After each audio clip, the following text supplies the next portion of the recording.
کا کام ہے، اجاڑنا بھی اللہ ہی کا کام ہے، زندگی اللہ ہی دیتے ہیں، موت اللہ ہی دیتے ہیں، اس کے بیچ میں زندگی جو بنے گی وہ اللہ کے بنانے سے بنے گی، اجڑے گی اللہ کے اجاڑنے سے اجڑے گی۔ یہ یقین سب سے پہلے ہر ایمان والے کا یہ بنے، اس لیے کہ پورے دین پر چلنے کی جو طاقت پیدا ہوگی وہ یقین کے راستے سے پیدا ہوگی۔ دوسری بات میرے دوستو یہ ہے کہ ہر ایمان والے کا یقین یہ بنے کہ اللہ کی زندگی کے بنانے کا انداز و نظام نہیں ہے کہ اس کی بنا دیا اس کی اجاڑ دیا، بلکہ زندگی کے بنانے کا ایک ہی ضابطہ ہے اور وہ صرف محمد رسول اللہ۔ اس لیے میرے محترم دوستو، یہ دین دعوت اور تبلیغ کی محنت اپنی پوری زندگی میں، پوری امت میں اور امت کے راستے سے انسانیت میں پورا دین لانے کی محنت ہے۔ اب پورے دین کی کیا بنیاد ہے؟ سب سے پہلی بنیاد لا الہ الا اللہ محمد رسول اللہ ہے، کہ سب سے پہلے ہر ایمان والے کا دل کا یقین یہ بنے کہ میری زندگی کے بننے بگڑنے کا تعلق ملک و مال سے نہیں ہے، ڈگری اور عہدوں سے نہیں ہے، چیزوں اور سامانوں سے نہیں ہے، بلکہ صرف ایک اللہ کی ذات کے ساتھ ہے۔ اللہ ہی زندگی کے بنانے والے ہیں اور اللہ ہی زندگیوں کے اجاڑنے والے ہیں۔ بنانا بھی اللہ ہی کا کام ہے، اجاڑنا بھی اللہ ہی کا کام ہے، زندگی اللہ ہی دیتے ہیں، موت اللہ ہی دیتے ہیں، اس کے بیچ میں زندگی جو بنے گی وہ اللہ کے بنانے سے بنے گی، اجڑے گی اللہ کے اجاڑنے سے اجڑے گی۔ یہ یقین سب سے پہلے ہر ایمان والے کا یہ بنے، اس لیے کہ پورے دین پر چلنے کی جو طاقت پیدا ہوگی وہ یقین کے راستے سے پیدا ہوگی۔ دوسری بات میرے دوستو یہ ہے کہ ہر ایمان والے کا یقین یہ بنے کہ اللہ کی زندگی کے بنانے کا انداز و نظام نہیں ہے کہ اس کی بنا دیا اس کی اجاڑ دیا، بلکہ زندگی کے بنانے کا ایک ہی ضابطہ ہے اور وہ صرف محمد رسول اللہ ہے۔ کہ اللہ کس کی زندگی بنائیں گے؟ ورنہ جو محمدی بن کر جیے گا، سر کے بالوں سے لے کر پیر کے ناخن تک، اور جوتا پہننے سے لے کر نماز تک، اور شادی بیاہ سے لے کر حکومت کرنے تک، اپنی زندگی کے ہر حرکت و سکون میں جو محمدی بن کر کے جیے گا اور محمدی بن کر کے مرے گا، اللہ اس کی زندگی کو بنا دیں گے۔ جھوپڑے میں ہے تو جھوپڑے میں بنا دیں گے، محل میں ہے تو محل میں بنا دیں گے۔ زندگی کے بنانے کا ایک ہی ضابطہ ہے اور وہ صرف محمد رسول اللہ ہے۔ اس لیے میرے دوستو، دعوت اور تبلیغ کی محنت اس بات کی ہے کہ ہر ایمان والے کا سب سے پہلے یقین بنے، اتباع زندگی میں حضور صلی اللہ علیہ وسلم کا آ جائے، کامل ایمان آ جائے، جس کے راستے سے حضور صلی اللہ علیہ وسلم کی کامل اتباع زندگی میں آ جائے، اسی کا نام ایمان ہے، اسی کا نام ہدایت ہے۔ یہ سب سے پہلی بنیاد ہے جو دعوت اور تبلیغ کے ذریعے سے چاہا جا رہا ہے۔ دوسری بنیاد میرے دوستو یہ ہے کہ ایمان کے بعد اللہ کی طرف سے عبادت کے لائن کے احکامات ہیں۔ جانی عبادت بھی ہے، مالی عبادت بھی ہے۔ نماز اور روزے کا تعلق جان کے ساتھ ہے، زکوٰۃ کا تعلق مال کے ساتھ ہے، حج کا تعلق جان مال دونوں کے ساتھ ہے۔ اس لیے اپنی نماز کو ایسی اچھی بنانا جو ہماری 24 گھنٹے کی زندگی کو اچھی بنا دے، اس کے لیے نماز ہے۔ روزہ ایسا اچھا رکھا جائے کہ جو ہماری زندگی میں تقویٰ پیدا کر دے، حرام سے بچنے کی طاقت پیدا کر دے۔ جو حرام سے بچ جائے گا، اللہ تعالیٰ اس کو ایسی جگہ سے روزی دیں گے جہاں سے اس کو وہم و گمان نہیں ہوگا۔ کسی الجھن میں پھنس گیا تو اللہ اس الجھن سے نکال دیں گے تقوی کی برکت سے۔ کوئی نیکی کرے گا تو نیکی کے وزن کو بڑھا دیں گے، کوئی غلطی کرے گا تو اس غلطی کو معاف کر دیں گے۔ دنیا کے جتنے کام ہیں ان کاموں کو اللہ تقوی کی برکت سے آسان فرما دیں گے۔ فرمایا تقوی پیدا ہوگا روزہ اچھا رکھنے کے نتیجے میں، یہ غرض ہے۔ اس لیے اپنی عبادت کی لائن اچھی سے اچھی بنانا، جانی عبادت کو ایسا ہی زکوٰۃ ایسے اچھی خوش دلی کے ساتھ دینا کہ ہمارے دلوں سے بخل ختم ہو جائے اور شو ختم ہو جائے، اس لیے کہ بخل جہنم کا درخت ہے اور سخاوت جنت کا درخت ہے۔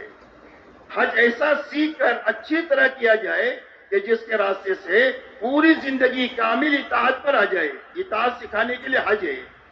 اس لیے اپنی عبادت کی لائن کو اچھے سے اچھی بناتے ہوئے پوری امت عبادت پر آ جائے۔ اس لیے کہ حضور صلی اللہ علیہ وسلم کے زمانے میں یہ کام دین کا یہ رخ نہیں تھا جو اس وقت میں ہے، کہ کچھ لوگ نماز پڑھے، کچھ لوگ روزہ رکھے، کچھ لوگ حج کرے، کچھ لوگ زکوٰۃ کرے، بلکہ ہر عبادت ہر فرد امت میں پوری زندہ کی۔ اس لیے میرے دوستو، عبادت کی لائن اچھے سے اچھی بنے، اس لیے کہ اللہ سے ہمارا تعلق جو بنے گا وہ عبادت کے راستے سے بنے گا۔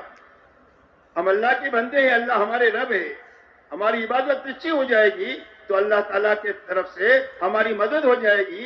اسی لیے فرمایا ایاک نعبد و ایاک نستعین، اے اللہ تیری ہی عبادت کریں گے اور تجھی سے مدد لیں گے. اس لیے عبادت کی لائن اچھے سے اچھی بنانا، اسی کے ساتھ ہماری معاشرت اچھی بنانا. معاشرت کہتے ہیں آپس کے رہن سہن کو، لوگوں کے ساتھ تعلقات کو. ماں باپ ہے، بچے ہیں، بھائی بہن ہے، بیوی ہے، شوہر ہے، پڑوسی ہے، تاجر ہے، گاہک ہے، حاکم ہے، رعیت ہے، یہ سارے تعلقات ہیں. اور جتنے تعلقات ہیں اتنے حقوق ہیں. اس لیے حقوق کی ادائیگی کے ساتھ اپنے رہن سہن کو بنانا، جس میں ہر آدمی دوسرے کے حق کو پہچان کر اس کی ادائیگی کے ساتھ جیے. اسی لیے حضور صلی اللہ علیہ وسلم کی معاشرت کی بنیاد عدل پر ہے. عدل کے احسان پر، کہ اپنے لیے جو پسند کرے اپنے بھائی کے لیے پسند کرے، اس کو انصاف کہتے ہیں اور اس کو عدل کہتے ہیں. احسان پر ہے کہ حق تو دیں گے، حق سے زیادہ دیں گے، اس کا نام احسان ہے. اس سے آگے اثار ہے کہ اپنی ضرورت کو قربان کر کے اپنے بھائی کی ضرورت میں ہاتھ بٹائیں گے. خود بھوکے رہیں گے دوسرے کو کھلائیں گے، خود ضرورت کا کھائیں گے دوسروں کو کھلائیں گے. ساتھ ہی اس کے ساتھ شادی کریں گے، مسلمانوں کی کمزور بچے ہیں ان کی شادی کرائیں گے. معمولی گھر بنائیں گے، دوسروں کے گھروں کی ضرورت پوری کریں گے. غرض یہ کہ احسان کے ساتھ میں بھی جئیں گے اور انصاف کے ساتھ میں بھی جئیں گے. اسی کے ساتھ ایثار کے ساتھ میں جینا، یہ حضور صلی اللہ علیہ وسلم کی معاشرت کی بنیاد ہے. حیا کے ساتھ جینا، سادگی کے ساتھ جینا، یہ حضور صلی اللہ علیہ وسلم کی معاشرت کی بنیاد ہے. بے حیائی اور فضول خرچی یہ غلط لوگوں کی معاشرت کی بنیاد ہے. پوری دنیا میں جتنا فساد ہے یا اسراف کی وجہ سے ہے یا بے حیائی کی وجہ سے ہے. اس لیے آپ نے اپنی معاشرت کو سادگی پر اٹھایا ہے اور حیا پر اٹھایا ہے. اس لیے ہماری معاشرت میں یہ بنیادیں زندہ ہو جو حضور صلی اللہ علیہ وسلم لے کر آئے ہیں. اسی کے ساتھ ہر انسان کی ضرورتیں ہیں، ان ضرورتوں کے حاصل ہونے میں حلال راستہ اختیار کرنا، حرام سے اپنے آپ کو بچانا. حلال راستہ اپنانا، حرام سے بچانا، اسراف سے نکلنا، سنت پر اپنی زندگی کو لانا. اس لیے کہ حلال اور حرام کی تاثیر ایسی ہے جیسا کہ کھانے کی ہوتی ہے. کھانا اچھا کھائے آدمی تو طاقت بنے گی، خوشی بنے گی.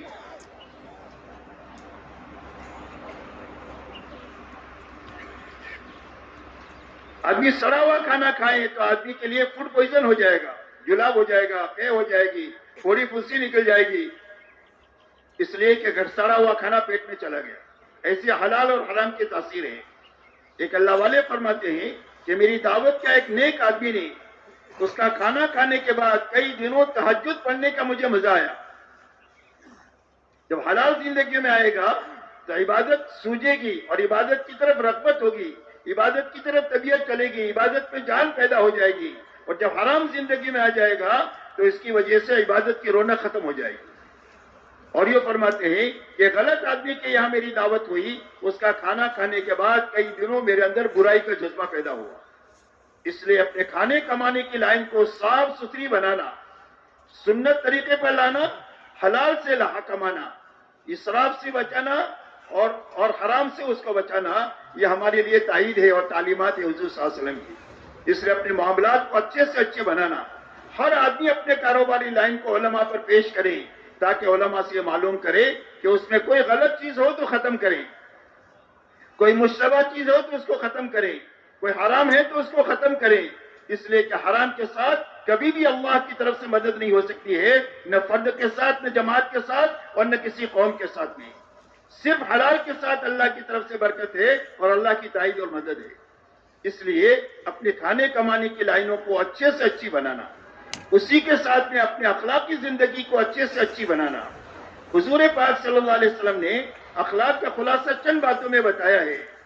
فرمایا جو تمہارے ساتھ برائی کرے اس کے ساتھ بھلائی کرو، جو تمہارے پر ظلم و زیادتی کرے اس کو معاف کرو، درگزر کرو. اور فرمایا جو رشتہ داری کو توڑے اس کے ساتھ رشتہ داری کو جوڑو.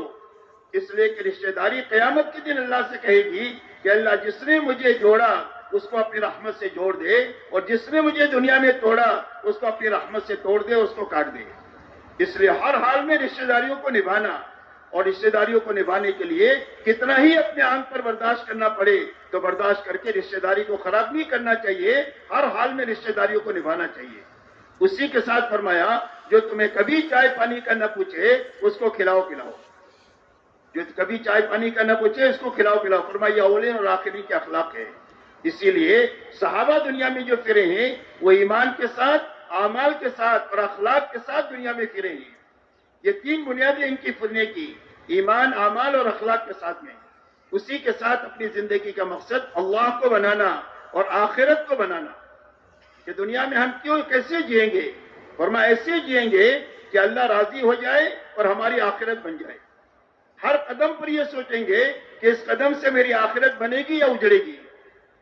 تو آخرت کے بنانے والا ہر عمل کرتے ہوئے زندگی گزارنا، اللہ کو راضی کرنے کے جذبے کے ساتھ ہر عمل کو کرنا کہ اللہ راضی ہو جائے، ہماری آخرت بن جائے.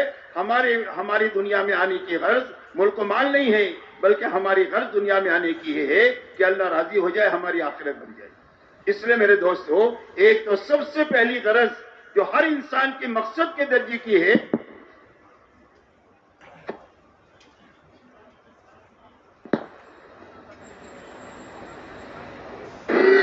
دوسرا مقصد بہت زیادہ آواز ہے، تھوڑا کم کر دیجیے.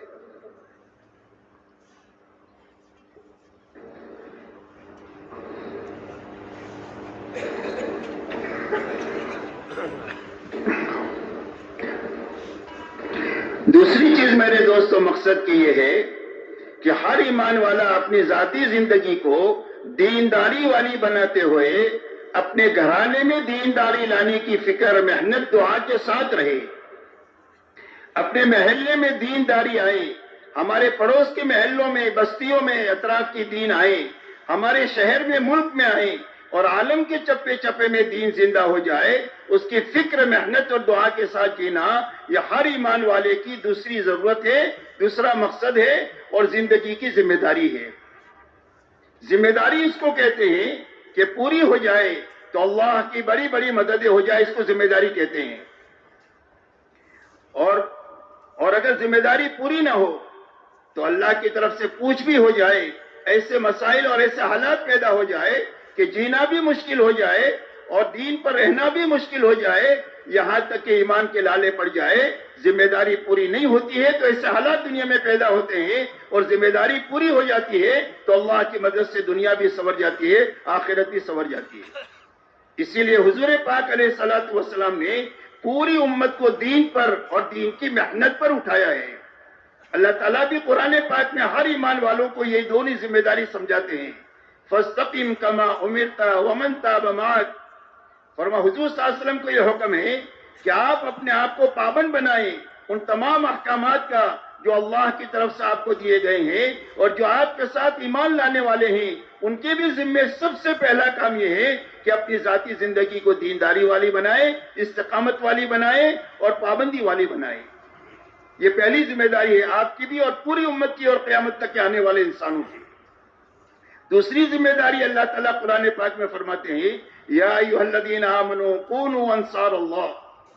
اللہ جل شانہ سارے ایمان والوں سے مخاطب ہے، قیامت تک آنے والے ایمان والوں سے کہ اے ایمان والو اللہ کے دین کے مددگار بن کر دنیا میں جیو. تو اللہ کے دین کی نصرت اور مدد کیا ہے کہ اپنی زندگی کو ذاتی دینداری بناتے ہوئے اپنے گھرانے سے لے کر عالم کے دیندار بننے کی فکر کرنا، محنت کرنا اور دعا کرنا. یہ تین چیزیں ہمارے ذہن میں ہیں، فکر، محنت اور دعا. حضور صلی اللہ علیہ وسلم کے صفات جو بیان کیے گئے اس میں سے بعضی صفات میں یہ آتا ہے کہ آپ دائم الفکر متواصل الاحزان لیست لہ راحہ. فرمایا آپ ہمیشہ فکر مند رہتے تھے، آپ ہمیشہ غمگین رہتے تھے اور آپ کو کبھی کسی کروٹ چین نہیں تھی، راحت نہیں تھی، ہمیشہ آپ کام میں رہتے تھے. اس لیے دین کی نصرت ہر ایمان والے کی ذمہ داری ہے. اسی لیے جب دین کے بڑے مددگار ہو گئے، کچھ سالوں کے بعد دعوت کا کام شروع ہونے کے بعد اور حضور صلی اللہ علیہ وسلم کو نبوت کی ذمہ داری ملنے کے بعد جب دین کے مددگار بڑھے اور ہجرت وجود میں آئی اور انصار کھڑے ہوئے، تو اس وقت میں انصار کے دل میں یہ بات آئی کہ کام کے شروع میں کام کے تقاضے بہت تھے اور کام کرنے والے تھوڑے تھے، تو سارے تقاضے ہمارے پر ہی آتے تھے اور ان تقاضوں کو پورا کرنے کی وجہ سے باغات کی دیکھ بھال میں کمی ہوئی ہے. جس کی وجہ سے باغات میں کچھ ویرانی سی آئی ہوئی ہے. اگر حضور صلی اللہ علیہ وسلم تھوڑی سی چھٹی دے دے اور تھوڑی سی ہم کو مہلت دے دیں تو ہم اپنے باغات کی دیکھ بھال کر کے ہم واپس آ کر کے کام میں لگ جائیں. ابھی آپ نے کوئی جواب نہیں دیا اور اللہ کی طرف سے قرآن اتر رہا ہے انفقوا فی سبیل اللہ ولا تلقوا بایدیکم الی التہلکہ واحسنوا ان اللہ یحب المحسنین. اللہ جل شانہ فرماتے ہیں کہ دین کے لیے اپنی جان اور مال کو لگاتے رہو اور خرچ کرتے رہو، لگے رہو اور لگاتے رہو، اور اپنے ہاتھوں اپنے آپ کو ہلاکت میں مت ڈالو. یہ دین کی محنت کو چھوڑ کر اپنی دنیا کے سنوارنے کے لیے تمہارے جانے کی جو بات دل میں پیدا ہو رہی ہے، یہ اپنے ہاتھوں اپنے آپ کو ہلاکت میں ڈالنے والی بات ہے.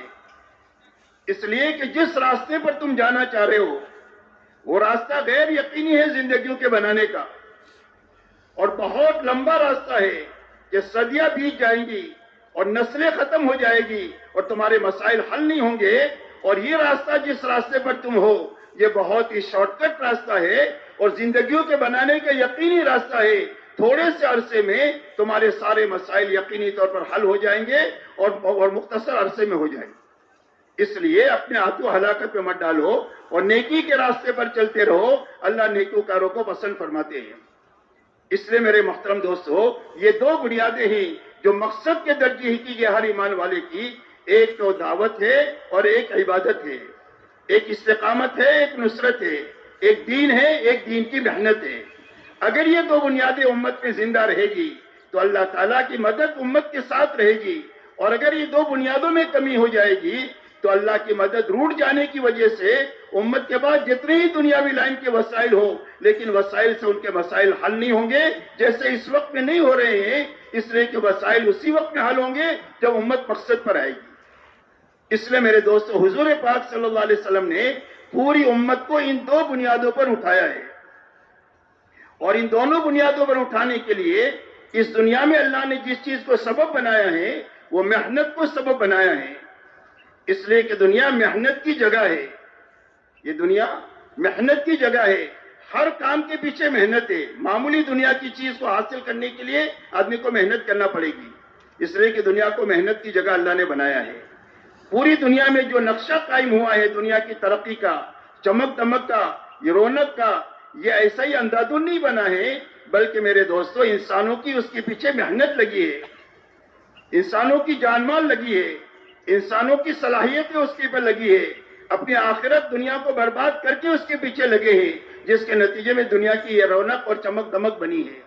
اگر آج سے 100 سال پہلے انسانوں کو یہ بتا دیا جاتا کہ 100 سال کے بعد دنیا کا یہ نقشہ ہوگا تو کوئی بھی اس کو ماننے کے لیے تیار نہ ہوتا. لیکن آپ اور ہم اچھی طرح جانتے ہیں کہ دنیا میں جو کچھ بھی ترقی نظر آ رہی ہے یہ انسانوں کی محنت کا ثمرہ ہے. اس لیے کہ اللہ تعالیٰ نے دنیا کو محنت کی جگہ بنایا ہے.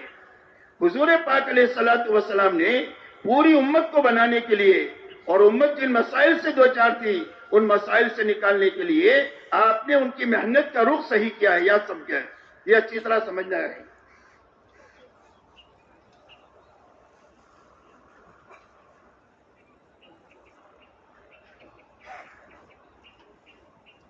آپ اور ہم بخوبی یہ جانتے ہیں کہ آپ کی بعثت اس زمانے میں ہوئی ہے جس زمانے میں جہالت آخری درجے کی تھی اور گمراہی آخری درجے کی تھی. یہاں تک کہ آپ کے زمانے کا نام زمانے جاہلیت ہے، کہ زمانے جاہلیت میں آپ کی بعثت ہوئی ہے، کہ لوگ ننگا طواف کرتے تھے. بیت اللہ میں اللہ کے علاوہ 360 کی پوجا ہوتی تھی. یہ جہالت ہے، یہ گمراہی، اس درجے کی گمراہی تھی. اور گمراہی اور جہالت کی وجہ سے ساری انسانیت کے سارے مسائل الجھے ہوئے تھے. کوئی چول اپنی جگہ پر فٹ نہیں تھی، ساری چول اپنی جگہ سے ہلی ہوئی تھی. اب یہ سارے مسائل حل ہو جائے اور جہالت ختم ہو جائے اور گمراہی ختم ہو جائے، اس کے لیے حضور پاک صلی اللہ علیہ وسلم کو اللہ تعالیٰ نے نبوت کا پیغام دے کر آپ کو دعوت اور دعا دے کر کے بھیجا، اور آپ نے امت میں کام شروع فرمایا. دن میں محنت ہے، رات کو اللہ کے سامنے دعا ہے. اسی لیے آپ کو حکم ہوا یا ایھا المدثر قم فانذر، اے چادر اوڑھنے والے آپ اٹھے اور لوگوں کو اللہ کے عذاب سے ڈرائیں اور اللہ کی بڑائی بیان کریں.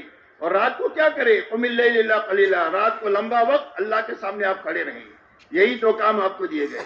آپ کے ساتھ کوئی طاقت نہیں ہے، جس سے دنیا میں کوئی چیز چلا کرتی ہے، وہ کوئی وسائل آپ کے ساتھ نہیں ہے، صرف آپ کے اوپر جو طاقت دی گئی وہ دعوت اور دعا کی طاقت دی گئی کہ آپ لوگوں میں چل پھر کر کے سب سے پہلے لوگوں کو اللہ سمجھائیں، اللہ کو ساتھ لینے کے لیے اللہ کے حکموں پر چلنے کا نفع سمجھائیں، بے حکمی کا نقصان سمجھائیں، اور ان کو آپ آخرت سمجھائیں، یہ بنیادیں آپ لوگوں کو سمجھائیں۔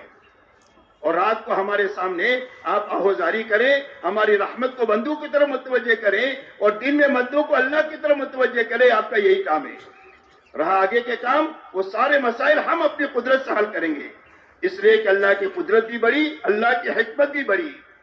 اللہ جو بھی کام کرتے ہیں حکمت سے کرتے ہیں، اور اپنی قدرت کاملہ سے اور قاہرہ سے اللہ تعالیٰ کرتے ہیں۔ اب حضور صلی اللہ علیہ وسلم نے لوگوں کو اللہ کی طرف بلانا شروع کیا۔ جو لوگ آپ کی طرف آتے چلے گئے، آپ نے ان کو ایک محنت سے گزارا، اور مکہ مکرمہ میں 13 سالہ جو آپ کی زندگی ہے وہ انفرادی دعوت کا نظام ہے کہ ہر ایمان والا ایمان قبول کرنے کے بعد میں لوگوں کو ایمان کی دعوت دے، اپنے متعلقین کو، اپنے پڑوس کو، جہاں جہاں اس کا بس چلتا ہے ان کو اللہ کی طرف بلائے۔ انفرادی دعوت کا نظام 13 سالہ مکی زندگی میں قائم ہوا، لیکن 13 سالہ محنت کے نتیجے میں مکہ میں ماحول نہیں بن سکا چند 100 لوگوں کے علاوہ۔ تو اللہ کی طرف سے حکم ہوا کہ آپ ہجرت فرما کر مدینہ منورہ تشریف لے جائیں۔ آپ مدینہ منورہ تشریف لے گئے تو مدینہ منورہ میں 10 سالہ آپ کی زندگی ہے، اس کے بعد آپ اللہ کو پیارے ہو گئے۔ اس 10 سالہ زندگی میں آپ نے 27 سے زیادہ سفر فرمائے، کم و بیش وقت میں۔ ان حالات میں سفر فرمائے کہ آپ کے گھر کا یہ حال ہے کہ 2 مہینے گزر جاتے ہیں اور آپ کے گھر میں چولہا نہیں چل رہا ہے، ایسے حالات میں آپ نے سفر فرمائے۔ صحابہ کا حال یہ ہے کہ پوری سب کی سب بھوک کی وجہ سے گر جا رہی ہے، اور ایسی حالت میں ان کے 150 سفر کرائے 10 سال کے اندر میں، نزدیک اور دور کے، چھوٹی بڑی جماعت بنا کر کم زیادہ وقت کے لیے۔ غرض یہ کہ جتنا ضرورت تھی اس ضرورت کے مطابق مدنی زندگی میں 150 سفر کرائے گئے، اور یہ اجتماعی دعوت کا نظام آپ نے مدینہ منورہ میں قائم فرمایا۔ یہ 13 سالہ مدنی اور مکی زندگی کے اندر میں آپ نے امت کو دعوت میں لگایا، اور دعوت میں لگا کر کے سب سے پہلے ان کی محنت کا رخ صحیح کیا، اس لیے کہ محنت صحیح ہو جائے گی تو زندگیوں کا رخ صحیح ہو جائے گا۔ یاد رکھیں، جب تک محنت صحیح نہ ہو جب تک زندگیوں کا رخ صحیح نہیں ہو سکتا۔ ایک آدمی مخلوق پر پوری طاقت لگائے اور اس کا رخ خالق کی طرف ہو، یہ کبھی نہیں ہو سکتا۔ مال پر پوری طاقت لگے اور اس کا رخ اعمال کی طرف ہو، عوامل کی طرف ہو، یہ نہیں ہو سکتا۔ ایک آدمی کی پوری طاقت دنیا پر لگے اور اس کا رخ آخرت کی طرف ہو، یہ نہیں ہو سکتا۔ اس لیے حضور پاک علیہ الصلوۃ والسلام نے اس امت کو بنانے کے لیے اور پوری انسانیت کے سارے مسائل کو حل کرنے کے لیے آپ نے سب سے پہلے محنت کا رخ صحیح فرمایا۔ تو محنت کا کیا رخ آپ نے صحیح فرمایا، یہ سمجھنا ہے۔ محنت کا رخ آپ نے یہ صحیح فرمایا کہ ہر ایمان والا اپنی جان مال دعوت پر اتنی لگائے جتنا دعوت کا تقاضا ہے۔ دعوت پر جان مال کتنے لگائیں؟ کیوں بھائی کتنے لگائیں؟ جتنا دعوت کا تقاضا ہے۔ ہم اپنے گھر کاروبار میں کتنے لگتے لگاتے ہیں؟ جتنا تقاضا ہے اتنے لگتے لگاتے ہیں تو سارے تقاضے پورے ہو جاتے ہیں۔ حضور صلی اللہ علیہ وسلم نے محنت کا رخ صحیح کرنے کے لیے ہر ایمان والا جو آپ کی دعوت پر ایمان میں آیا اس کی جان مال کو دعوت پر اتنی لگوائی جتنا دعوت کا تقاضا تھا۔ اس لیے پوری 23 سالہ جتنی تشکیل ہے وہ تقاضے کی تشکیل ہے۔ اچھی طرح حیات الصحابہ کو ہم پڑھیں کہ ساری تشکیل تقاضے کی تشکیل ہے، جتنا تقاضا اتنی تشکیل۔ دوسری بنیاد جس پر آپ نے پوری امت کی جان مال لگائی ہے وہ عبادت ہے، کہ ہماری عبادت میں حقیقت پیدا ہو جائے اور ہمارا تعلق اللہ سے مضبوط ہو جائے۔ اس کے لیے ہر ایمان والا اپنی جان مال عبادت پر اتنی لگائے کہ عبادت میں حقیقت پیدا ہو جائے، عبادت امت میں زندہ ہو جائے۔ ہر ایمان والے کی جان مال دعوت پر لگوائی گئی تقاضے کے بقدر، عبادت پر لگوائی گئی تقاضے کے بقدر۔ جتنا تقاضا ہے اتنا عبادت میں اپنی جان مال لگانا تاکہ عبادت میں حقیقت پیدا ہو جائے۔ تیسری لگانے کی بنیاد اخلاق ہے کہ اپنی جان مال کو اللہ کی مخلوق کو راحت پہنچانے پر لگائیں گے، یتیموں پر، بیواؤں پر، مسکینوں پر، محتاجوں پر، مقروضین پر، بیماروں پر، مدیونین کے اوپر، ان کی ضرورتوں کے ہاتھ بٹانے میں اور ان کی ضرورتوں کے پورا کرنے میں اپنی جان مال لگائیں گے، اس لیے کہ اللہ نے انسان کو اپنا خلیفہ بنا کر دنیا میں بھیجا ہے، یہ اچھے اخلاق کے ساتھ متصف ہو کر زندگی گزارے گا۔ اس لیے اپنی جان مال اللہ کی مخلوق کو راحت پہنچانے پر اتنی لگائے جتنا اخلاق کا تقاضا ہے۔ یہ تین بنیادیں ہیں جس وہ امت کے سنبھلنے کی بنیاد ہے، اور آپ نے پوری امت کو ان تین بنیادوں پر لگایا ہے کہ ہر ایمان والا اپنی جان مال دعوت پر لگائے، عبادت پر لگائے، اخلاق پر لگائے، جتنا لگائے جتنا اس کا تقاضا ہے۔ عملی طور پر اسی پر اٹھایا، جب کبھی سمجھانے کا موقع آیا تو یہی باتیں سمجھائی۔ حضور صلی اللہ علیہ وسلم سے پوچھا گیا ایو العمل افضل، سب سے بہترین عمل کیا ہے؟ آپ نے فرمایا الصلاۃ، نماز، اور نماز کہہ کر پورا دین، پوری عبادت کو مراد دیا۔ فرمایا ثم بر الوالدین، ماں باپ کے ساتھ اچھا سلوک کرنا، اس کو کہہ کر کے پوری اخلاقی لائن کو بیان فرمایا۔ فرمایا ثم، فرمایا الجہاد فی سبیل اللہ، اللہ کے دین کی سربلندی کے لیے اپنے آپ کو مٹانا اور کھپانا، فرمایا یہ تیسری بنیاد ہے۔ دعوت، عبادت اور اخلاق، یہ تین بنیادیں بیان فرمائی۔ جب آپ دنیا سے تشریف لے جا رہے ہیں، جاتے ہوئے یہ فرما رہے الصلاۃ الصلاۃ وما ملکت ایمانکم، کہ نماز کے بارے میں اللہ سے ڈرتے رہیو اور اس کا اہتمام کرتے رہیو، یعنی اپنے دین کو ضائع نہ کریو، اپنی عبادت کو ضائع نہ کریو۔ دوسری بات فرمائی وما ملکت ایمانکم، وہاں ماں باپ کو بیان کیا یا سب سے نیچے کی طبقے کو بیان کیا کہ جو تمہارے ماتحت ہے ان کا خیال رکھو۔ اور آخری بات فرمائی انفذو جیسے اسامہ، انفذو جیسے اسامہ، اسامہ کی جماعت کو روانہ کرو، اسامہ کی جماعت کو روانہ کرو۔ آپ اپنی زندگی میں جماعت ایک بنا کر کے ایک جھنڈا عزت اسامہ کے ہاتھ میں دیا تھا، آپ یہ فرماتے ہوئے اللہ کے پاس تشریف لے گئے۔ یہ تین بنیادیں آپ نے امت کو سمجھائی، یہ ہر ایمان والے کی جان مال لگانے کی بنیادیں ہیں کہ عبادت، دعوت پر لگے جتنا دعوت کا تقاضا ہے، عبادت پر لگے جتنا عبادت کا تقاضا ہے، اخلاق پر لگے جتنا اخلاق کا تقاضا ہے، اور چوتھی لگنے کی جگہ اپنی اور اپنے متعلقین کی ضرورتیں ہیں۔ اسلام کا مزاج یہ نہیں ہے کہ کرو یا مرو، بلکہ اسلام کا مزاج ساری سہولتیں دے کر حکم دیتا ہے۔ دین آسان اسی لیے دیا، اسی لیے پہلے مال دیتا ہے پھر زکوٰۃ فرض کرتا ہے، پہلے سہولتیں دیتا ہے پھر حج فرض کرتا ہے، پہلے سحری کھلاتا ہے پھر روزہ رکھنے کا حکم دیتا ہے۔ اس لیے کہ اللہ رحمان اور رحیم ہے، اللہ کے ہر امر میں رحمت کا پہلو غالب ہوتا ہے اور انسانوں کے لیے آسانی کا پہلو غالب ہوتا ہے۔ اس لیے ہر ایمان والا اپنی اور اپنے متعلقین کی ضرورتوں کے حاصل کرنے میں بھی لگے، پورا کرنے میں بھی لگے، لیکن بقدر ضرورت لگے، اسراف سے بچ کر کے لگے۔ یہ دو قاعدے ہیں اس میں، بقدر ضرورت لگے، اسراف سے بچ کر کے لگے، اور اپنی ضرورتوں کے حاصل کرنے میں بھی لگے، پورا کرنے میں بھی لگے۔ اس لیے کہ اسلام میں رہبانیت بھی نہیں ہے، نفسانیت بھی نہیں ہے۔ رہبانیت کہتے ہیں ملنگ پنے کو، کہ آدمی کچھ نہیں کرے، بستر اٹھا کر پورا پھرتا رہے، گھر والوں کے لیے بوجھ بن جاوے، یا کوئی کونا پکڑ کر کے اللہ اللہ کرے، گھر والوں کے لیے بوجھ بن جاوے، کہ اس کی شریعت میں گنجائش نہیں ہے۔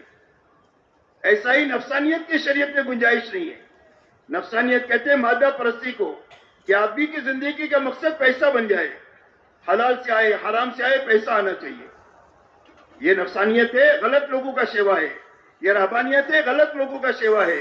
اسلام ان دونوں کے بیچ کا صراط مستقیم ہے کہ ہر مسلمان کی گھریلو زندگی ہو، ہر مسلمان کی کاروباری زندگی ہو، لیکن دین کے ساتھ ہو اور دین کی محنت کے ساتھ ہو۔ یہ اسلام کا طریقہ ہے صراط مستقیم کا، کہ ہر آدمی کی گھریلو زندگی ہو، کاروباری زندگی ہو، لیکن دین کے ساتھ ہو اور دین کی محنت کے ساتھ ہو۔ کیا ترتیب ہو زندگی کی؟ فرمایا زندگی کی ترتیب یہ ہو کہ جب کبھی بھی اللہ کا حکم آ جائے گا یا محنت کا تقاضا آ جائے گا، جی نہیں چاہے گا تو جی چاہی کو توڑیں گے، چھوڑیں گے۔ اس لیے کہ جی چاہی پورے کرنے کے لیے ہے ہی نہیں، یہاں تک کہ حرام میں تو گنجائش ہی نہیں ہے۔ حلال میں بھی بہت احتیاط کی ضرورت ہے، لیکن حرام میں اس کی گنجائش نہیں ہے۔ فرمایا جی چاہی توڑنے چھوڑنے کے لیے ہے، اور دنیاوی کوئی تقاضے آ جائے تو ان تقاضوں کو آگے پیچھے کیا جائے اور حکم کو پورا کیا جائے اور محنت کے تقاضوں کو پورا کیا جائے۔ یہی زندگی میں ترتیب اللہ کو پسندیدہ ہے۔ اسی کا نام قربانی ہے۔ ہم کہتے ہیں نا قربانی دو، قربانی دو، تو قربانی کے کیا معنی ہے؟ قربانی کے معنی یہ ہے کہ حکم کو پورا کرنے کے لیے، محنت کے تقاضوں کو پورا کرنے کے لیے جی چاہی کو توڑنا اور چھوڑنا دنیاوی تقاضے ہیں تو اس کو آگے پیچھے کرنا۔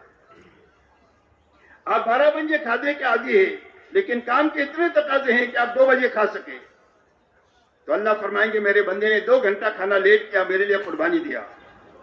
آپ 8 گھنٹہ سونے کے عادی ہیں لیکن کام کے اتنا تقاضا ہے کہ آپ 6 ہی گھنٹہ سو سکیں، تو اللہ فرمائیں گے میرے بندے نے 2 گھنٹہ میرے لیے قربانی دیا۔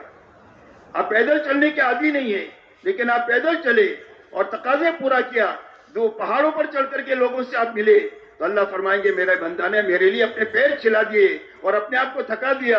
اللہ کی یہاں اتنی قدر ہے کہ جس کو میں آپ بیان نہیں کر سکتے میرے دوست۔ اس لیے میرے دوستو، دنیا کے تقاضوں کو آگے پیچھے کرنے کا حکم ہے، توڑنے چھوڑنے کا حکم نہیں ہے، بھوکا رہ کر کام کرنے کا حکم نہیں ہے، اور سونا چھوڑ کر کے کرنے کا حکم نہیں ہے، پاگل ہو جائے گا آدمی، بلکہ ان ضرورتوں کو پورا کرنا ہے، بقدر ضرورت پورا کرنا ہے، اسراف سے بچ کر کے رہنا ہے۔ یہ محنت کی صحیح ترتیب ہے جو حضور صلی اللہ علیہ وسلم نے امت میں قائم فرمائی، اور اس محنت میں میرے دوستو اتنی طاقت ہے کہ صدیوں میں جو نقصان ہوا ہے اس کی تلافی سالوں میں ہو جائے گی۔ صدیوں میں جو نقصان ہے اس کی تلافی سالوں میں ہو جائے گی۔ حضور صلی اللہ علیہ وسلم کی محنت کا رخ اتنا طاقتور رخ ہے کہ صدیوں کے نقصان کی تلافی سالوں میں ہو جائے گی۔ حضرت عیسیٰ علیہ السلام اور حضور صلی اللہ علیہ وسلم کے بیچ میں 650 سال کا زمانہ ہے جس میں کوئی نبی نہیں آئے۔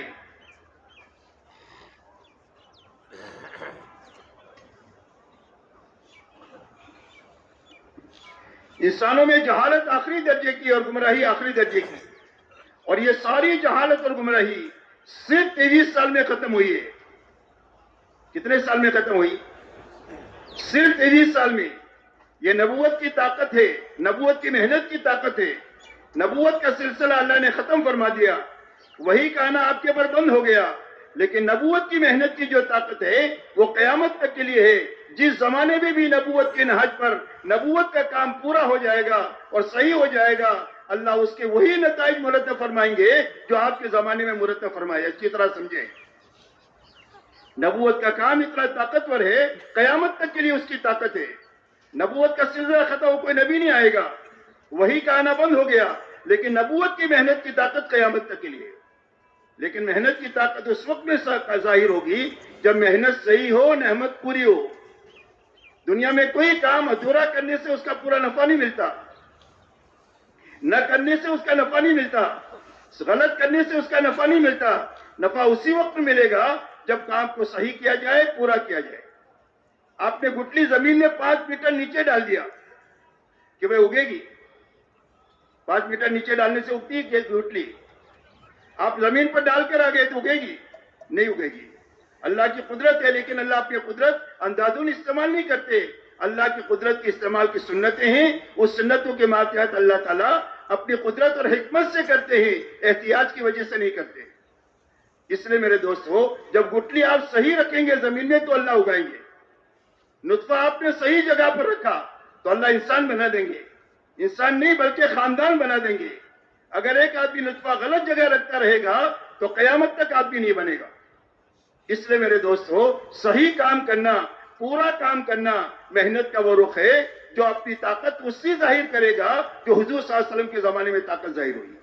اس لیے میرے دوستو، آپ نے پوری امت کو بنانے کے لیے محنت کا یہ رخ قائم فرمایا، اور یہ کتنی صدیوں کے لیے ہوا، صرف آپ کی صدی کے لیے نہیں، آپ کی صدی میں ہوا، اور 13 صدیوں تک کے لیے اللہ تعالیٰ نے پوری دنیا میں ہدایت کو ایسا قائم فرمایا کہ دنیا میں ہر انسان کے لیے ہدایت کی راہ ہموار ہو گئی۔ جو آیا وہ دلیل کی وجہ سے آیا، جو نہ آیا وہ نہ سمجھی کی وجہ سے نہیں آیا۔ اس لیے میرے محترم دوستو، محنت کا یہ رخ ہمارے اندر قائم ہو جائے اور امت پہ قائم ہو جائے، اس کے لیے اللہ تعالیٰ نے محنت کی ایک آسان اور طاقتور شکل ہم کو عطا فرمائی ہے۔ یہ دعوت اور تبلیغ کی محنت، یہ بہت طاقتور محنت ہے۔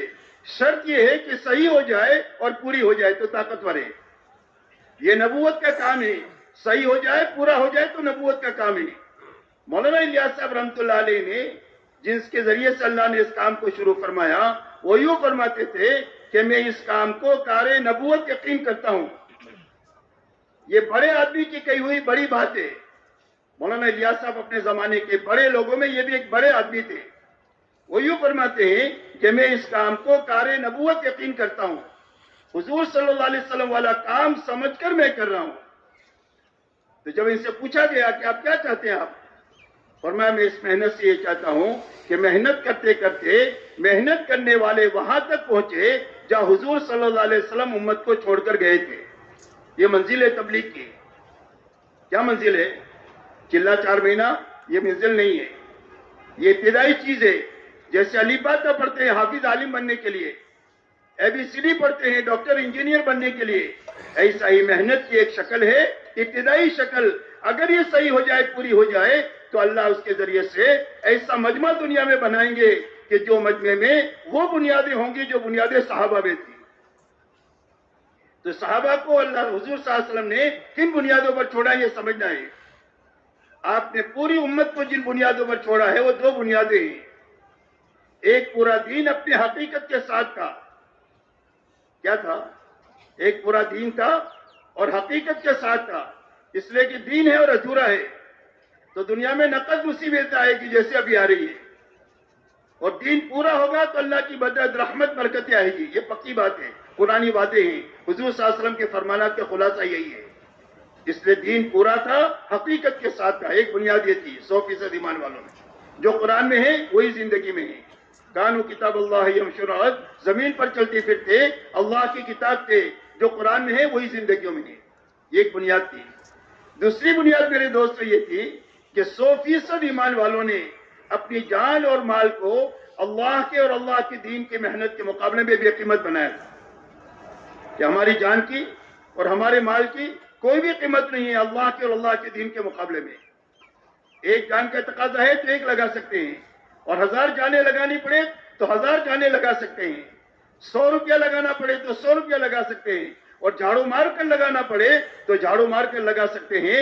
اس لیے کہ اللہ کی نسبت پر جب لگا دیں گے تو اللہ ہم کو اجاڑیں گے نہیں, اللہ ہم کو آباد کر دیں گے. اس لیے کہ اللہ کے ساتھ معاملہ ہے صحیح محنت کرنا, اور اللہ کے ساتھ معاملہ کرنے والا کبھی بھی کوئی آدمی گھاٹے میں نہیں رہتا. حضرت صہیب مکہ مکرمہ سے ہجرت کر کے مدینہ منورہ روانہ ہوئے تو مکے والوں نے سارا مال لے لیا, پہنے کپڑے ان کو مدینہ جانے دیا. آپ ابھی قبا میں تھے اور آپ نے دیکھ کر یہ فرمایا ربی البیع و ابا یحییٰ, اے ابو یحییٰ بہت نفع کا سودا کر کے آئے ہو. حالانکہ لٹ لٹا کر آئے ہیں, پہنے کپڑوں میں آئے ہیں, لیکن آپ یہ فرما رہے ہیں کہ اے ابو یحییٰ بہت نفع کا سودا کر کے آئے ہو. اور یہ کہتے ہیں کہ مدینہ منورہ میں جو بہت زیادہ خرچ کرنے والے تھے اس میں حضرت صہیب تھے. حضرت عمر فرماتے تھے تم اسراف کرتے ہو. فرمایا میں اسراف نہیں کرتا, اس لیے کہ خیر کے کام میں کتنا بھی لگاؤ وہ اسراف نہیں ہوتا ہے, اس لیے میں خیر کے کاموں میں لگاتا ہوں. اس لیے میرے دوستو اپنی جان مال کو بے قیمت بنایا تھا اللہ کے اور اللہ کے دین کی محنت کے مقابلے میں. یہ بنیادیں تھی 2, جن 2 بنیادوں پر اللہ تعالیٰ نے اس مجمع سے جو کمزور ہے اور تھوڑا ہے اتنا بڑا کام لیا. کتنا بڑا کام لیا, صدیوں تک کے لیے ہدایت کا کام لیا, اور کروڑوں انسانوں کی جنت کا مسئلہ حل ہوا اور جہنم سے انسانیت بچی. اتنا بڑا کام ہوا ہے اور صرف 23 سال میں ہوا, اور ان 2 بنیادوں کی وجہ سے ہوا. اور ان 2 بنیادوں پر جو پہنچے ہیں وہ صحیح محنت کے راستے سے پہنچے ہیں. کس کے راستے سے پہنچے؟ صحیح محنت کے راستے سے. اور میرے دوستو آپ اندازہ لگائیں کہ حضور صلی اللہ علیہ وسلم کی 23 سالہ دور نبوت میں صرف 1800 جانے گئی ہے, اور 1800 میں 500 صحابہ کی شہادت وجود میں آئی ہے. اور اتنا بڑا کام دنیا میں ہوا. آج روزانہ 2000 سے زیادہ لوگ مرتے ہیں دنیا میں, اور دنیا میں فساد پھیلتا ہے, دنیا میں بے اطمینانی پھیلتی ہے, بدامنی پھیلتی ہے. آپ کے صرف 23 سالہ کام کے نتیجے میں اتنے آدمیوں کی جان دے کر اتنا بڑا کام دنیا میں وجود میں آیا. اس لیے میرے دوستو اللہ نے ایک بڑا کام ہم کو عطا فرمایا ہے. وہ کام کا نفع اسی وقت میں ظاہر ہوگا, اور اس کا نفع یہ ہے کہ ایک مجمع ایسا بنے کہ جس میں 2 بنیادیں زندہ ہونی چاہیے. ایک پورا دین ہو, حقیقت کے ساتھ ہو. دین پورا ہے تو مدد ہوگی, حقیقت ہوگی تو وعدہ پورا ہوگا. شکل کے ساتھ اللہ کا کوئی وعدہ پورا نہیں ہوتا. اس لیے یہ پہلی بنیاد ہے. محنت کی وہ شکل زندگی میں زندہ ہو جو شکل اللہ کو پسند ہے, اور اللہ کو پسند یہ ہے کہ آدمی حکم کو پورا کرنے کے لیے، محنت کے تقاضوں کو پورا کرنے کے لیے اپنی جی چاہی کو توڑے چھوڑے، اپنی دنیاوی تقاضوں کو آگے پیچھے کرے. اللہ کو یہی پسند ہے. تو یہ دو بنیادیں امت میں زندہ ہوئی جس سے اللہ نے کام لیا. تبلیغ کی محنت سے یہ دو بنیادیں امت میں زندہ کرنا مقصود ہے. جب ایک مجمع ایسا بنے گا جس میں یہ دو بنیادیں زندہ ہوگی، اللہ اس مجمع سے کام لیں گے. اور یہ مجمع چاہے تھوڑا ہو یا چاہے کمزور ہو، اگر تھوڑا ہوگا تو اللہ اپنے لشکروں کو اس کے ساتھ کر کے زیادہ کر دیں گے، اور اگر یہ کمزور ہوگا تو اللہ اپنی قوت ان کے ساتھ ملا کر ان کو قوی بنا دیں گے. قرآن پاک میں اللہ فرماتے ہیں یزدکم قوۃ الی قوتکم، میں اپنی قوت تمہاری قوت میں ملا کر تم کو قوی بنا دوں گا. اور اگر تم تھوڑے ہوں گے تو اللہ کے لشکر بہت ہے. وما یعلم جنود ربک الا هو، فرمایا تمہارے رب کے لشکروں کو تمہارے رب کے سوا کوئی نہیں جانتا کہ اللہ کے کتنے لشکر ہے. اللہ اپنے لشکروں کو ساتھ کر کے اللہ آپ سے کام لے لیں گے. دنیا کی کوئی طاقت اس کے آڑے نہیں آ سکتی. اس لیے میرے دوست ایک بڑا کام دیا ہے. ہمارے اس کام کی محنت کی دو ہی شکلیں ہیں. آپ نے پوری امت کو جن بنیادوں پر اٹھایا ہے اس پہ دو ہی شکلیں ہیں محنت کی. ایک نقل و حرکت ہے، ایک مقامی محنت ہے. ایک ہجرت سے مشابہ ہے اور ایک نصرت سے مشابہ ہے. اور آپ نے دو ہی جماعتیں بنائی، تیسری کوئی جماعت نہیں ہے. یا مہاجرین ہے یا انصار ہے. اور قیامت تک اللہ کی رضا مہاجرین اور انصار کے سابقین اولین کے ساتھ ہے. والذین اتبعوہم بإحسان، اور جو پیچھے پیچھے اخلاص کے ساتھ ان دو جماعتوں کے پیچھے چلے، فرمایا اللہ کی رضا ان کے ساتھ ہے. اس لیے کہ دونوں جماعتیں سچے لوگوں کی جماعتیں ہیں. قرآن پاک میں اللہ تعالیٰ نے مہاجر انصار کو سچا کہا ہے، یہ سچے لوگ ہیں. اور سارے ایمان والوں کو قیامت تک کے لیے حکم ہے یا ایھا الذین آمنوا اتقوا اللہ وکونوا مع الصادقین، اے ایمان والو اللہ سے ڈر کر زندگی گزارو اور سچے لوگوں کے ساتھ رہو. مولانا الیاس صاحب رحمۃ اللہ علیہ فرماتے تھے کہ ایک آدمی نقل و حرکت میں بھی نہیں ہے اور ایک آدمی جو ہے وہ مقامی محنت میں نہیں ہے تو کیسا مسلمان ہے؟ مسلمان کے کرنے کے یہی کام ہے کہ یا تو اللہ کے دین کے لیے اپنی جان کو مال کو لے کر یکسوئی کے ساتھ پھر رہا ہوگا، اپنی دنیا سے پوری طرح کٹ کر یا اللہ میں لگے گا، نبی میں لگے گا اور آخرت میں لگے گا، تاکہ اس کے اندر میں استعداد پیدا ہو پوری زندگی کام کرنے کی. اس لیے کہ میرے دوست کوئی بھی آدمی پوری زندگی نہ پھر سکتا ہے، نہ اس کی تشکیل ہے، نہ اس کی ترغیب ہے. تو کیا کرے گا؟ تو پھرے گا، پھر کر واپس آئے گا، واپس آ کر مقامی کام کرے گا. اس لیے کہ جو ذمہ داریاں اللہ ہی نے دی ہے، ماں باپ کی ذمہ داری ہے، بیوی بچوں کی ذمہ داری ہے، بھائی بہنوں کی ذمہ داری ہے، اور بہت ساری ذمہ داریاں اللہ کی طرف سے ہے. ان ذمہ داریوں کے لیے کمانا بھی ضروری ہے، خرچ کرنا بھی ضروری ہے. اس لیے ایک آدمی ہمیشہ نہیں پھر سکتا ہے، اس لیے پھرے گا تاکہ اپنے اندر میں طاقت پیدا ہو اور اس کے بعد زندگی پر مقامی کام کو کرے گا. اسی لیے حضور صلی اللہ علیہ وسلم نے دو ہی محنتوں پر پوری امت کو اٹھایا ہے، یا تو مہاجرین ہے یا انصار ہے. اور قیامت تک اللہ کی رضا مہاجر اور انصار کے ساتھ ہے اور جو ان کے پیچھے چلے ان کے ساتھ ہے. اس لیے میرے دوستو ہماری محنت میں بھی محنت کے یہی دو رخ ہے. ایک نقل و حرکت ہے، ایک مقامی محنت ہے. کہ نقل و حرکت ایک مرتبہ ہر ایمان والا جس شعبے سے بھی اس کا تعلق ہو، ایک مرتبہ اچھا 4 مہینہ لگائے، ایسا اچھا 4 مہینہ لگائے کہ جس کے ذریعے سے دل کا رخ صحیح ہو جائے، فکر صحیح ہو جائے. یہ تبلیغ کی غرض ہے. تبلیغ کی محنت ان دو مقصد کے لیے ہے، ایک دل بنانے کے لیے ہے اور ایک فکر بدلنے کے لیے ہے. دل بنے گا تو دین بنے گا، فکر بدلے گا تو محنت کا رخ صحیح ہوگا. اس لیے اللہ تعالیٰ نے یہ کام یہ دو بنیادوں کے لیے اللہ تعالیٰ نے عطا فرمایا ہے کہ ہر ایمان والا ایک مرتبہ اچھا 4 مہینہ لگا کر اپنی زندگی کا رخ صحیح کرے، اپنا فکر صحیح کرے. اب کیسے صحیح ہوگا یہ دونوں چیزیں؟ صرف پھرنے سے نہیں ہوگی. اس لیے کہ پھرنے کی مثال برتن کی ہے. بسلری کا پانی ہے، پانی آپ کے یہاں پتہ نہیں کیا بولتے ہیں، لیکن ایک تو ہے پانی کا بوتل ہے لیکن خالی ہے. اس کی کیا قیمت ہے؟ اس کی کوئی بھی قیمت نہیں ہے. اگر پانی ہے تو اس کی قیمت ہے، دودھ ہے تو اس کی قیمت ہے، شہد ہے تو اس کی اور قیمت ہے، چاندی ہے تو اور قیمت ہے، سونا ہے تو اور قیمت ہے. عربی میں کہتے ہیں ظرف کی قیمت مظروف کی وجہ سے ہوتی ہے. ظرف کی قیمت مظروف کی وجہ سے ہوتی ہے. ظرف کہتے ہیں برتن کو، مظروف کہتے ہیں اندر کی چیز کو.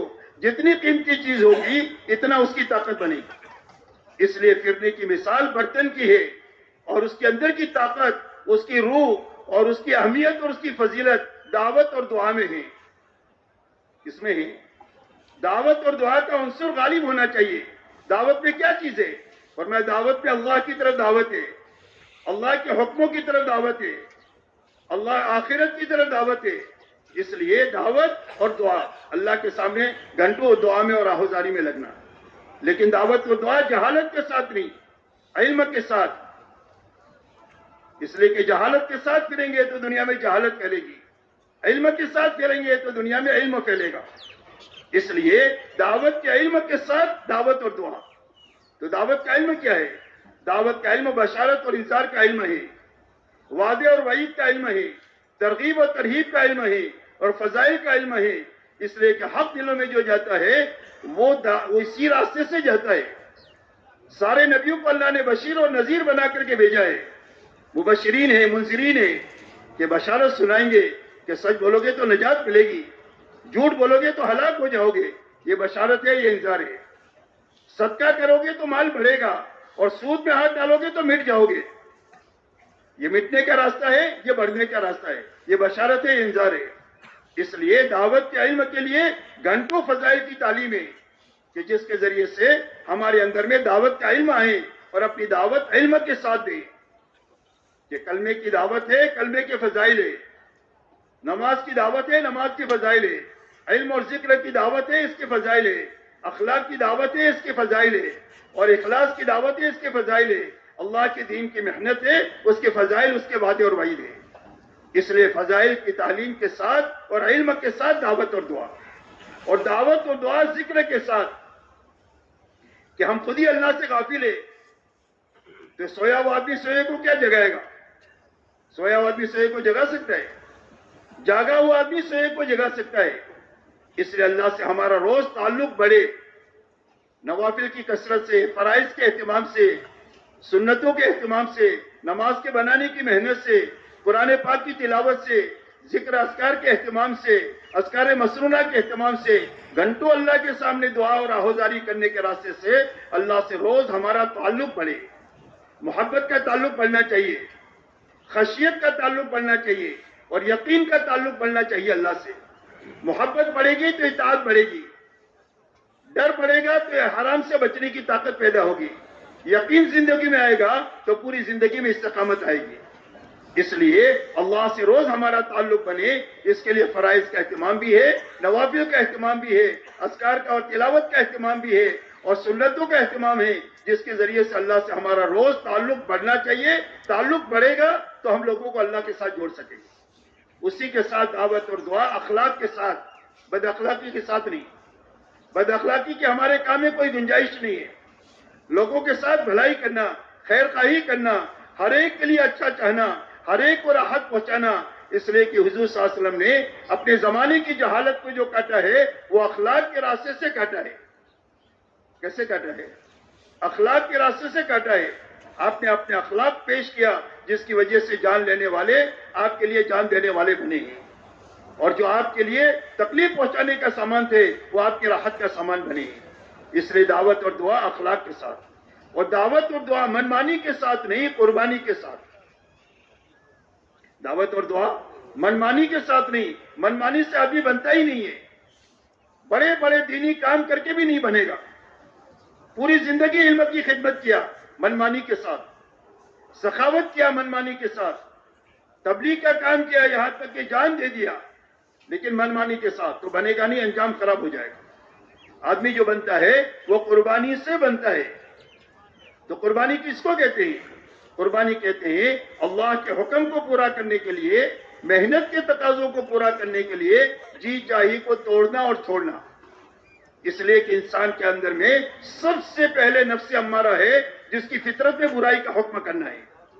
اگر اس پر محنت ہو جائے صحیح تو پھر یہ نفس لوامہ بنے گا, اور پھر اس پر اور محنت ہو جائے تو یہ نفس مطمئنہ ہو جائے گا, جس کا دنیا میں آنے کا مقصد پورا ہو جائے گا. اس لیے میرے دوستو, جی چاہی پورا کرنے کے لیے ہے ہی نہیں. جی نہ چاہے تو کرنے کا نام مجاہدہ ہے اور قربانی ہے, اور اپنی دنیاوی تقاضوں کو آگے پیچھے کرنے کا نام قربانی ہے. اس قربانی پر اللہ سب سے پہلے ہدایت دیں گے. ہدایت اللہ کے خزانے کی وہ نعمت ہے جس کا کوئی کنارہ نہیں ہے. ہدایت اللہ کے خزانے کی وہ نعمت ہے جس کا کوئی کنارہ نہیں ہے. جتنی ہدایت میں ترقی ہوگی اتنا دعوت کے کام میں ترقی ہوگی. جب کاروبار میں نفع ہوتا ہے تو آدمی کی طبیعت کاروبار پر چل پڑتی ہے, اور نفع آنا ہو تو طبیعت بیٹھ جاتی ہے. ایسا ہی جب ترقی ہماری شروع ہوگی دعوت کی محنت صحیح کرنے کی وجہ سے, جس سے ہدایت پہ روز ترقی ہوگی, تو یہ روزانہ آدمی کی طبیعت کام پر چلے گی نہیں بلکہ دوڑے گی, یہ رکنے سے بھی نہیں رکے گا. اس لیے پہلا انعام قربانی پر اللہ ہدایت کا دیں گے. دوسرا انعام اللہ دیں گے حلال روزی کا. اللہ برکتیں دے دیں گے روزیوں میں, معمولی شکلوں میں وہ برکت دیں گے جس کا میں اور آپ تصور نہیں کر سکتے. یہ دوسرا انعام ہے قربانی کا. تیسرا انعام ہے عافیت کا. دنیا میں الجھنیں ہوتی ہیں انفرادی اجتماعی زندگیوں میں, یہ انفرادی اجتماعی الجھنیں ختم کر کے اللہ عافیت کے حالات پیدا کریں گے, اور ایمان کے بعد سب سے بڑی نعمت جو ہے وہ عافیت ہے. حضور صلی اللہ علیہ وسلم فرماتے ہیں صلی اللہ العافیہ, اللہ سے عافیت مانگو. اگر عافیت آ جائے تو جینا بھی آسان ہو جائے, مرنا بھی آسان ہو جائے. یہ سارے انعامات جو ملیں گے وہ دعوت اور دعا کی وجہ سے, علم اور ذکر کے ساتھ, اخلاق کے ساتھ, منمانی کے ساتھ نہیں, قربانی کے ساتھ. ان سارے امور کا اہتمام دعوت کی محنت میں ہے. اس لیے اس محنت کو سب سے پہلے صحیح کرنا ہے, تاکہ صحیح اور پورا کرنے کے راستے سے ہمارے اندر میں صحیح کرنے کی طاقت پیدا ہو. طاقت پیدا ہوگا تو آدمی صحیح چلے گا, اور طاقت پیدا ہونے کا راستہ خروج کا ہے. خروج میں طاقت بنے گی تو مقام پر آدمی چل سکے گا. اگر خروج میں طاقت نہیں بنی تو مقام پر ایک دن بھی تبلیغ نہیں کر سکتا, یاد رکھو. اس لیے خروج بننے کا زمانہ ہے. جس طرح ماں کے پیٹ میں بچہ بنتا ہے, جس طرح روٹی تندور میں پکتی ہے, اگر تندور سے کچی نکل گئی یا جل گئی تو باہر بن نہیں سکتی ہے, کھانے کھلانے کے لائق نہیں ہو سکتی ہے, اور اس لیے کہ بننے کی جگہ پر نہیں بنی, باہر نہیں بن سکتی. اس لیے میرے دوستوں اپنے خروج کو اچھے سے اچھا بنانا اور پورا کرنا, تاکہ اس کے ذریعے سے ہر نکلنے والی کے اندر میں طاقت پیدا ہو دین پر چلنے کی اور صحیح محنت کرنے کی. اس کا انتظام اللہ نے اس محنت میں رکھا ہے. پہلی بات جیسے میں نے پہلے بھی کہا, ایک تو دل بنانے کی محنت ہے تبلیغ کی, کہ ہر محنت کرنے والے کا چاہے 3 دن میں نکلے, اگر 3 دن صحیح لگائے گا تو اللہ اس کو توبہ دیں گے. اگر طاعت میں سے جماعت میں نکلے گا تو اللہ انعامت دیں گے. یہ اس کا خاصہ ہے, یہ اس کا فائدہ ہے, یہ اس کا ثمرہ ہے. اور جب نفع ہوگا تو آدمی کی طبیعت کام پر چل پڑے گی. اس لیے اچھا وقت لگانا یہ سب سے پہلی بنیاد ہے ہماری محنت میں. اچھا وقت لگانے کی سب سے پہلی بنیاد جو ہے یہ کرنا اور بچنا ہے.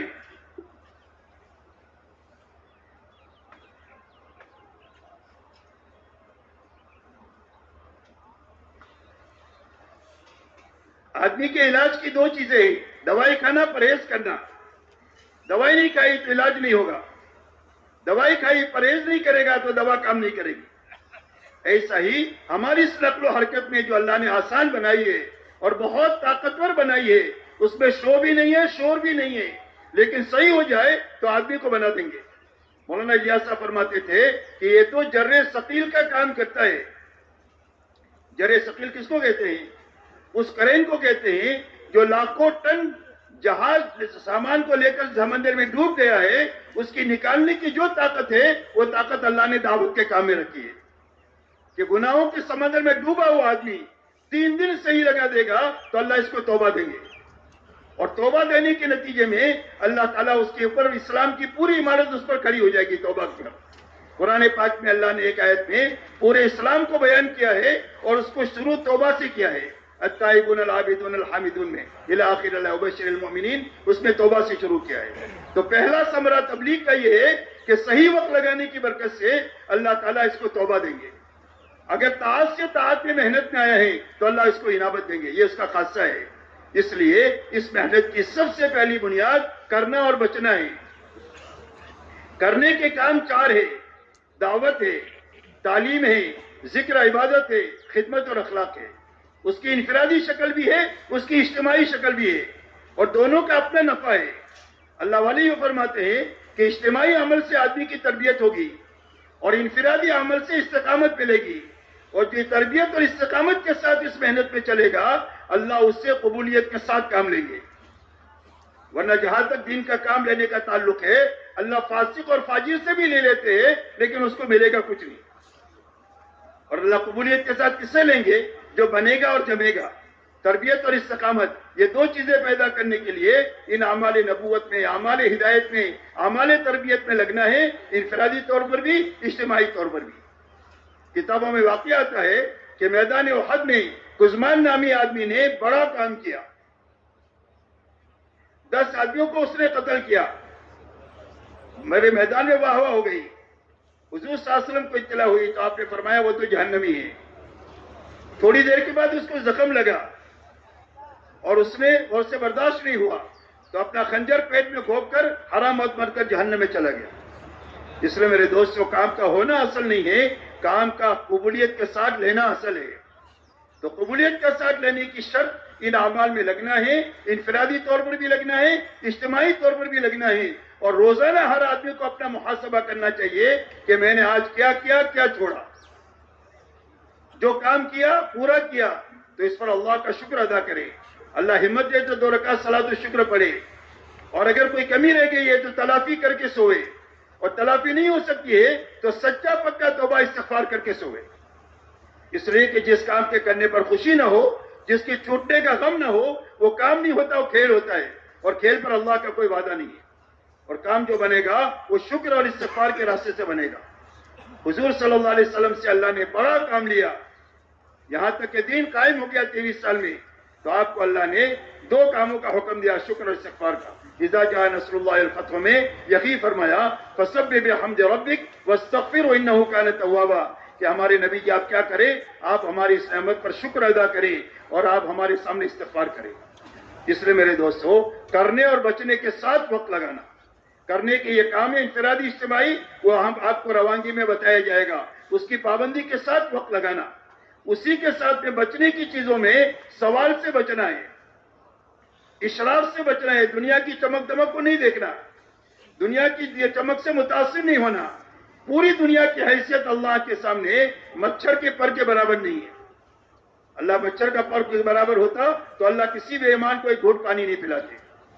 فرمایا اس پوری دنیا کی مثال قطرے کی ہے سمندر کے مقابلے میں، آخرت سمندر ہے اور ایک قطرہ پوری دنیا ہے۔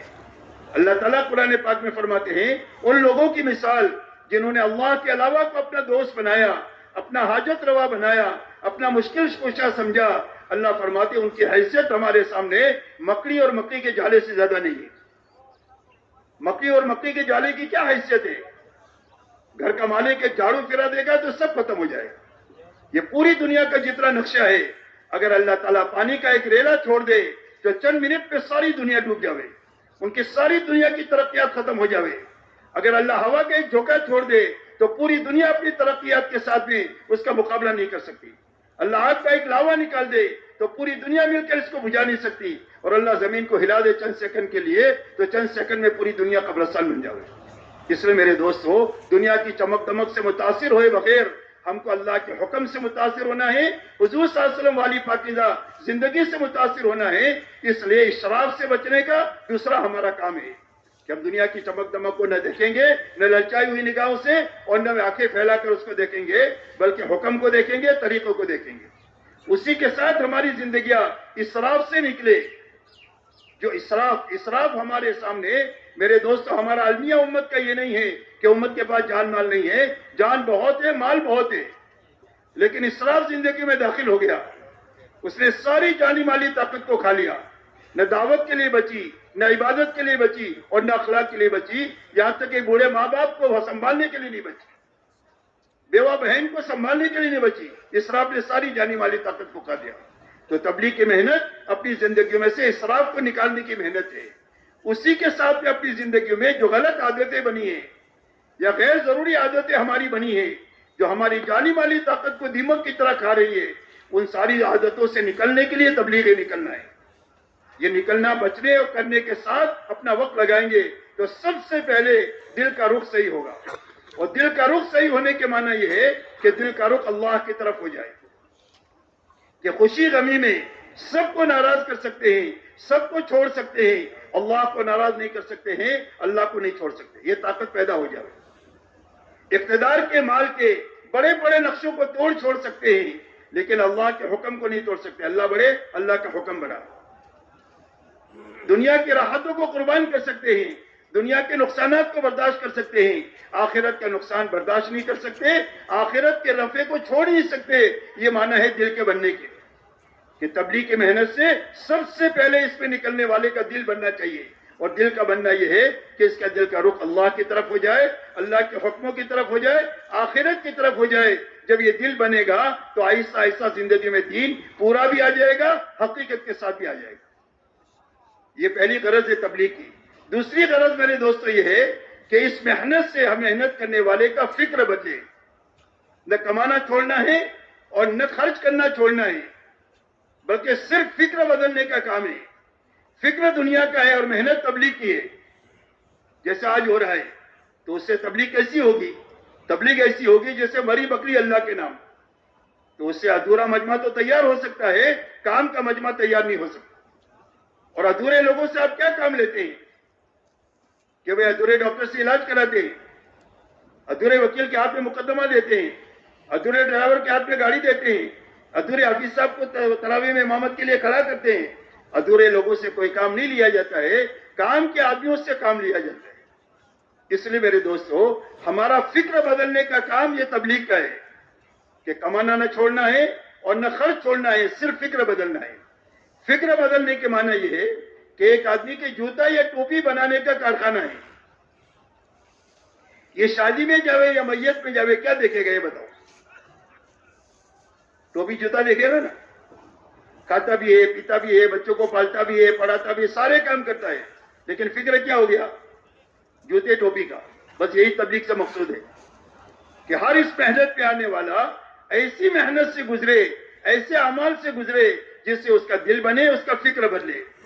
تو فکر کے بدلنے کے لیے اس محنت میں کیا شکل ہے؟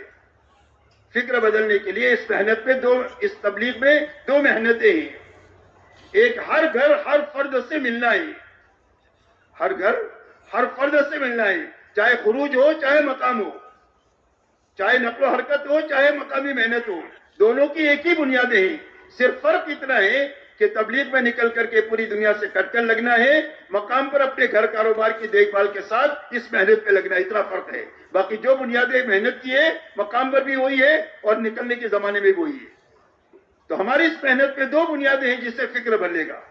ایک تو ہر گھر ہر فرد سے ملنا۔ کہاں ملنا؟ جہاں مسلمان ملے، گھر پر، دکان پر، کیرم کے اڈوں پر، اس کے آگے کوئی برائی کے اڈے ہو اس میں بھی جا کر کے ہر مسلمان سے ملنا، اور مسلمان سے مل کر اس کو سب سے پہلے اللہ سمجھانا، دین پر چلنے کا نفع سمجھانا، بے دینی کا نقصان سمجھانا، آخرت سمجھانا، تاکہ ہر نکلنے اور اس کے بعد اللہ کے راستے میں نکلنے کے لیے اس کو تیار کرنا۔ ہر نکلنے والے کے ذہن میں یہ بات ہونی چاہیے کہ میں اس مقصد کے لیے نکل رہا ہوں، صرف پھرنے پھرانے کے لیے نہیں جا رہا ہوں، بلکہ اس مقصد کے حاصل کرنے کے لیے جا رہا ہوں۔ ہر نکالنے والے کے ذہن میں یہ ہونا چاہیے کہ میں اس مقصد کے لیے اس کو نکال رہا ہوں۔ اس لیے ہر ایک کو اللہ کے راستے میں نقل و حرکت کے لیے تیار کرنے کے لیے یہ باتیں سمجھانا، اللہ کے راستے میں نکالنا، یہ محنت کی ایک شکل یہ ہے۔ دوسری شکل میرے دوستو یہ ہے کہ ہر ایمان والے سے مل کر آپ نے بات کیا، اس کے لیے تیار نہیں ہو سکا کسی وجہ سے، اللہ کے راستے میں 4 مہینے کے لیے، چلے کے لیے، 3 دن کے لیے، کم و بیش وقت کے لیے وہ تیار نہیں ہو سکا، تو کوئی بات نہیں، آپ اس کا فارغ وقت مانگے کہ آپ کے پاس میں 8 گھنٹہ ڈیوٹی کا ہے، 8 گھنٹہ گھر میں آرام کا ہے، 8 گھنٹے بچے، اس میں اور 2-3 گھنٹے آپ نکال لو، آپ کے پاس 3-4 گھنٹہ جو فرصت کا ہے وہ آپ ہم کو ہماری مسجد میں جماعت آپ کے یہاں ٹھہری ہوئی ہے 3 دن کے لیے، 2 دن کے لیے، اس کے ساتھ آپ ہم کو وقت دے دیں۔ ہر ایمان والے کو یا نقل و حرکت کے لیے آمادہ کرنا، یا ہر ایمان والے کو اعمال مسجد کے لیے عام تیار کرنا، فارغ وقت ان سے لینا۔ جب وہ فارغ وقت آپ کے ساتھ رہیں گے مسجد میں تو وہ ان کے اندر میں کام کی سوجھ بوجھ آئے گی، ان کو پتہ چلے گا کہ تبلیغ میں کیا کام ہوتا ہے۔ جب آئیں گے ساتھ میں تو